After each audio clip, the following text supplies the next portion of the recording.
தெய்வம் நீ என்று உணர் யூடியூப் சேனல் உங்களை அன்புடன் வரவேற்கிறது.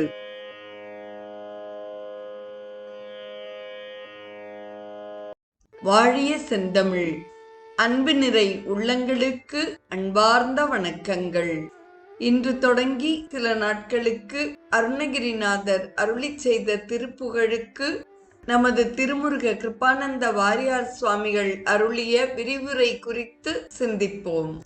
வயலூர் குமார வயலூர் என்று கொண்டாடப் பெறுவது அருணகிரி பெருமானை வாவென்று அழைத்து வன் தமிழாகிய சொல்வளம் வழங்கிய நெல்வளம் நிறைந்த ஊர்.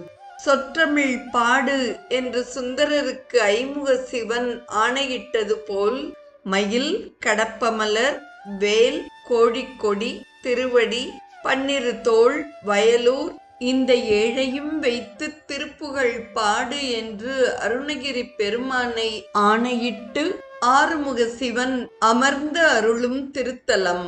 அருணகிரிநாதரை போலவே அவர் தம் அடிப்பொடியாகிய வாரியார் சுவாமிகளையும் வாழ்வித்த ஊர் வயலூர்.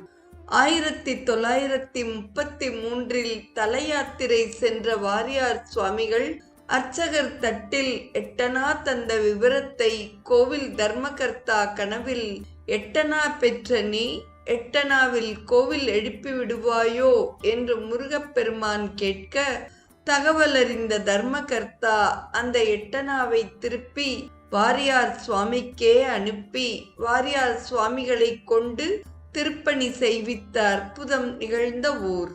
வாரியார் சுவாமிகளும் தமக்கு வரமளித்த வயலூர் முருகப்பெருமானுக்கு 3 முறை கும்பாபிஷேகம் செய்தார். சந்தம் சொந்தம் கொண்டாடும் திருப்புகழுக்கு இனிமையும் எளிமையும் இணைந்து நிற்கும் வண்ணம் உரை கண்டிருக்கிறார் நம் சுவாமிகள். இதில் வரும் என்னால் பிறக்கவும் என்ற பாடலின் விரிவுரை ஒன்று போதும் வாழ்வை புரிந்து கொள்ள, தானற்ற தன்மையை தெரிந்து கொள்ள. முதலில் வருவது அருணகிரிநாதரின் திருப்புகழ். என்னால் பிறக்கவும் என்னால் இறக்கவும் என்னால் துதிக்கவும் கண்களாலே என்னால் அழைக்கவும் என்னால் நடக்கவும் என்னால் இருக்கவும் பெண்டிர் வீடு என்னால் சுகிக்கவும் என்னால் முசிக்கவும் என்னால் சலிக்கவும் தொந்த நோயை என்னால் எரிக்கவும் என்னால் நினைக்கவும் என்னால் தரிக்கவும் இங்கு நானார் கல்நாள் உரித்த என் மன்னா எனக்கு நல் கர்ணாமிர்த பதம் தந்த கோவே.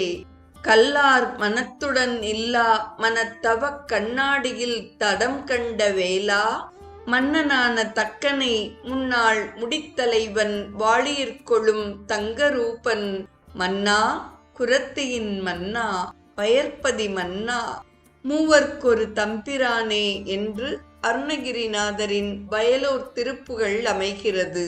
இத்திருப்புகழுக்கு வாரியார் வழங்கிய விரிவுரை குறித்து நாம் சிந்திப்போம். முதலில் வரும் சொற்றொடர் என்னால் பிறக்கவும். ஆன்மாக்களின் சுதந்திரமின்மையை இத்திருப்பாடல் விளக்குகின்றது. எந்தெந்த உயிர்கள் என்னென்ன வினைகள் புரிந்தனவோ அந்தந்த வினைகளுக்கு தக்கவாறு இறைவன் பிறக்க வைக்கிறான். நம் விருப்பம் போல் பிறவி எடுக்க இயலாது. விருப்பம் போல் உயிர்கள் தாமே பிறக்கலாமெனின் எல்லா உயிர்களும் அரசன் வீட்டிலும் பெருந்தனவந்தன் வீட்டிலும் அன்றோ பிறக்க விழையும். அப்படி பிறக்குமானால் அரசனுக்கு நாடோறும் பல்லாயிரம் மக்கள் பிறக்க நேரிடும் அல்லவா? அரசனுக்கும் தனவந்தனுக்கும் பெரும்பாலும் மக்கட்பேறு இன்மையே கண்கூடு. ஒரு நாடக மேடையில் அவரவர் வழங்கிய நுழைவுச் சீட்டின் உயர்வு தாழ்விற்கு ஏற்றவாறு நுழைந்து உயர்வும் தாழ்வுமான இடங்களில் அமர்கின்றனர். அதேபோல் உலகமாகிய நாடக மேடையில் அவரவர்கள் செய்த புண்ணிய பாவங்களுக்கு தக்கவாறே ஆன்மாக்களை ஆண்டவன் பிறப்பித்து இன்ப துன்பங்களை நுகருமாறு புரிகின்றான். தொடரும் சொற்றொடர் என்னால் இறக்கவும் என்பதாகும். விருப்பம் போல் பிறப்பதற்குத்தான் இயலாது.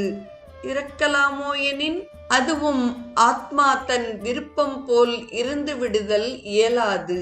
இறப்பும் நம்பசத்தில் இல்லை. இந்த உடம்பு முகர்ந்து கொண்ட வினை துய்த்து முடிந்தால்தான் மரணம் எய்தும். வினையின் துய்ப்பு முடிந்துவிட்டால் ஒரு கணம் இவ்வுடம்பு நில்லாது. ஒருவன் ஏதோ ஒரு துன்பம் காரணமாக உயிர்விடத் துணிந்தான். ஒன்றிலிருந்து தப்பினால் மற்றொன்றில் மரணம் வரவேண்டும் என்று கருதினான்.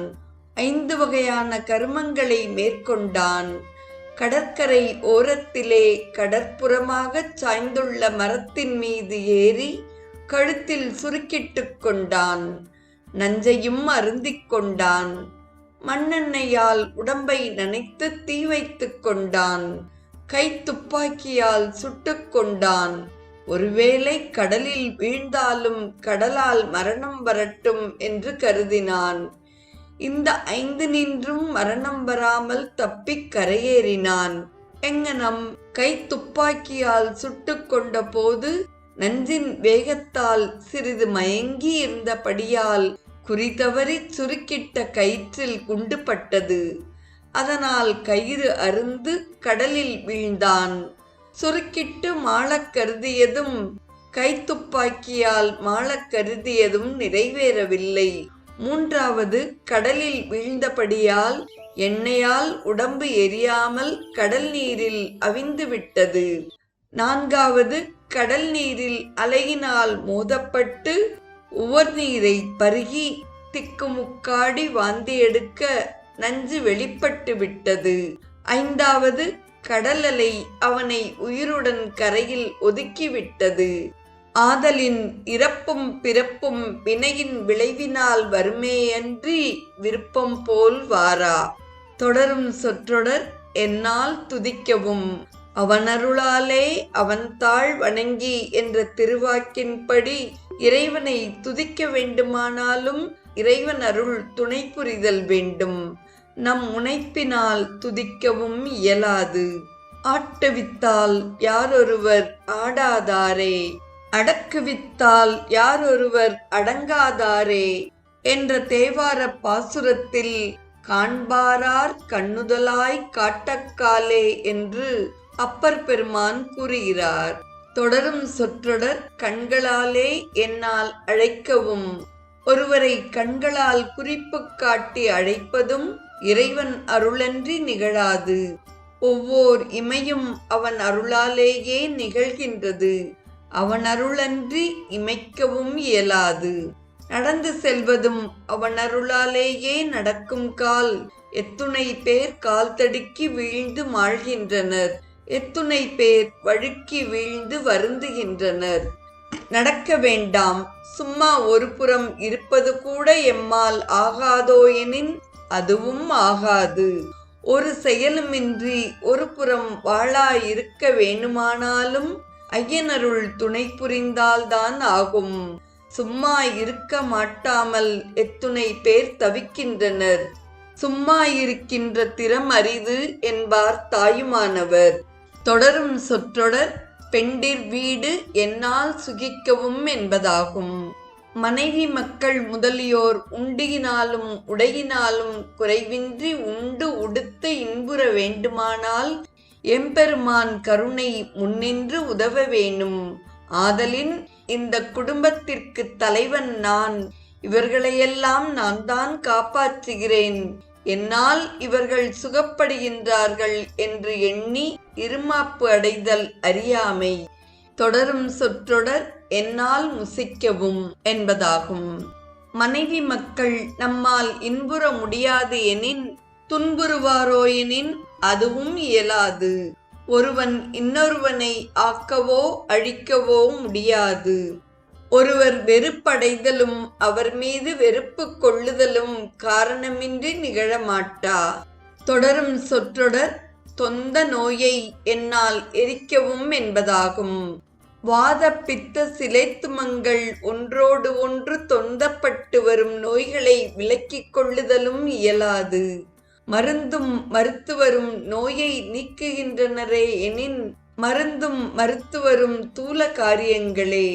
இறையருள் சூக்கும காரணமாக நின்று நோயை நீக்குகின்றது.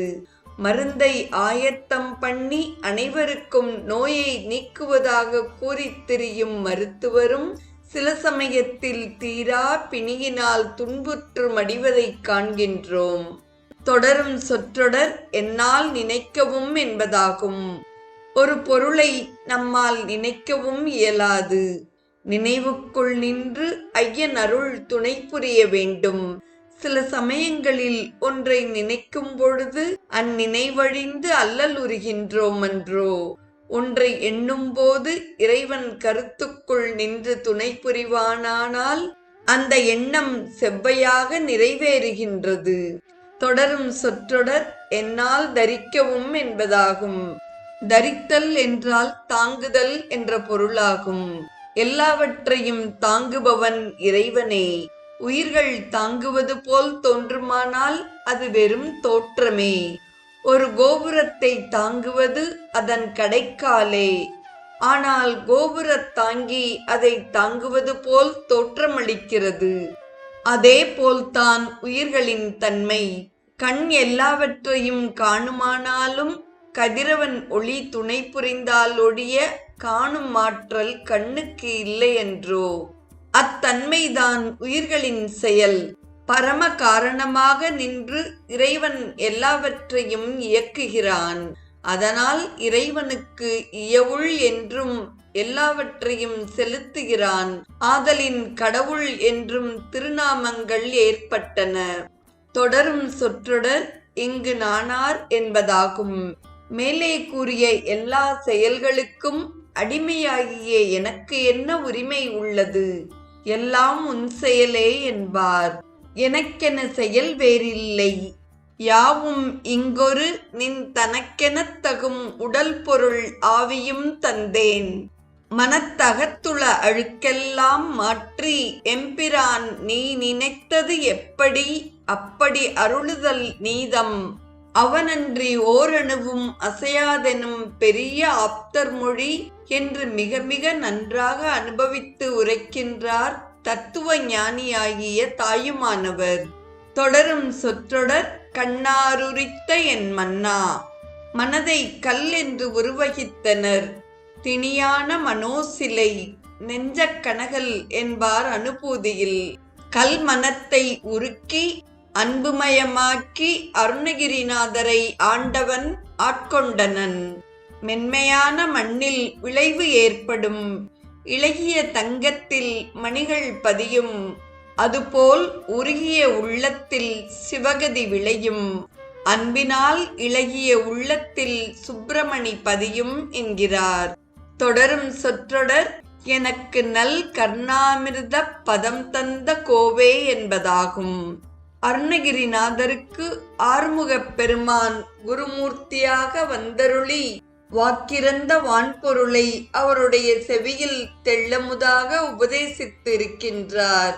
எட்டிரண்டும் அறியாத என் செவியில் எட்டிரண்டும் இதுவாமி லிங்கமென எட்டிரண்டும் வெளியா முடிந்த குரு முருகோனே என்று மெய்ஞான பண்டிதன் தனக்கு உபதேசித்த அருள் திறத்தினை பாராட்டுகிறார். தொடரும் சொற்றொடர் கல்லார் மனத்துடன் நில்லா மனத்தவை என்பதாகும். கற்றவர் உள்ளத்தில் தயிரில் வெண்ணெய் போல் விளங்கித் தோன்றுபவன். கல்லாதார் உள்ளத்தில் பாலில் நெய் போல் மறைந்திருப்பவன் என்கிறார். அதனால் அறிவு நூல்களை கற்று அதன் வண்ணம் நின்று ஒழுகுதல் வேண்டும். கல்லாதிருத்தல் ஒரு பெரும் பிழை என்பார் பட்டினத்தடிகள். பிழைகளுக்கெல்லாம் அது முதற் பிழை என குறிப்பிடுவார். கண்ணாடியில் தடம் கண்ட வேலா என்பதன் மூலம் முருகப்பெருமான் சிவபெருமானை வழிபடும் பொருட்டு வயலூரில் தமது திருக்கையால் விளங்கும் வேலாயுதத்தினால் ஒரு தடாகத்தை உண்டாக்கினார். அந்த தீர்த்தத்திற்கு சக்தி தீர்த்தம் என்று பெயர். இன்று மிகவும் அழகாக அது வயலூரில் விளங்குகின்றது. அத்தீர்த்தம் பளிங்கு போல் மிகவும் பரிசுத்தமானது. அடுத்ததாக எல்லாம் சிவன் செயல் என்பதனை மறந்தவன் தக்கன். எல்லாம் தன் செயலே என்று தருக்கினான். சிவனை மறந்தான், அருள் துறந்தான். பிரம்மதேவருடைய மகன் தக்கன் சிவபெருமானை வேண்டி மாபெரும் தவம் செய்து அளவற்ற திருவும் தலைமையும் பெற்றான். ஆனால் வாழ்வில் மயங்கினான். சிவபெருமானை நிந்தித்தான். சிவப்பரம்பொருளை மதியாது வேள்வியை செய்யலானான். வேதங்களும் ததீசி முனிவர் முதலியோரும் கூறிய அருள்மொழிகளையும் கேட்டு உய்ந்தானில்லை. அதனால் வீரபத்திர தேவரால் அழிந்தான். சிவபெருமானா பரம்பொருள் என்று தலையை ஆட்டினான். அதனால் ஆட்டுத்தலை பெற்றான். வயலூர் அருணகிரிநாத சுவாமிகளுக்கு திருவருள் கிடைத்த இடம். அவருக்கு எல்லையற்ற அன்பு இத்தலத்தின் பால் உண்டு. எங்கெங்கு சென்று எம்பிரானை பாடினாலும் அங்கங்கே வயலூரை நினைத்து உருகுவார். வயலூரா வயலூரா என்று வாழ்த்துவார். வயலூரை ஒருபோதும் மறவார். வயலூரில் எம்பெருமான் மிகவும் வரதராக விளங்கி வேண்டுவார் வேண்டுவன யாவும் வெறாது உதவுவார் என்று கூறுகிறார். நிறைவாக வரும் சொற்றொடர் மூவர்க்கு ஒரு தம்பிரானே என்பதாகும். முருகனே மூவருக்கும் தலைவராக முழுமுதல் மூவருக்கும் முத்தொழிலும் தந்து அவர்கள் அச்சத்தை அகற்றியாளும் அண்ணனும் அவரே என்று கூறுகிறார். வயலூரில் வாழும் வள்ளி மணாளரே, அடியேனுடைய குருமூர்த்தியே, அடியேனுக்கு ஓர் உரிமையும் இல்லை. எல்லாம் உம்முடைய உடைமை, எல்லாம் உம்முடைய செயல் என்பதே இந்த திருப்புகழ் பாடலின் கருத்துரையாக அமைகிறது. இன்றைய நிகழ்வை கேட்டு மகிழ்ந்த அத்துணை நல்ல உள்ளங்களுக்கும் நெஞ்சார்ந்த நன்றி. மீண்டும் நாளைய நிகழ்வில் மற்றும் ஒரு அருணகிரிநாதர் திருப்புகழ் பாடலையும் அதற்கு வாரியார் சுவாமிகள் அளித்த அழகான விரிவுரையையும் தொடர்ந்து சிந்திப்போம். வாழிய செந்தமிழ். தெய்வம் நீ என்று உணர் யூடியூப் சேனலை கேட்டு மகிழ்ந்த நீங்கள் உங்கள் நட்பு வட்டத்திற்கும் பகிர்ந்து தொடர்ந்து உங்களது நல்ல ஆதரவினை சப்ஸ்கிரைப் செய்து வழங்குமாறு அன்புடன் வேண்டுவது உங்கள் அன்பின் விசாலம்.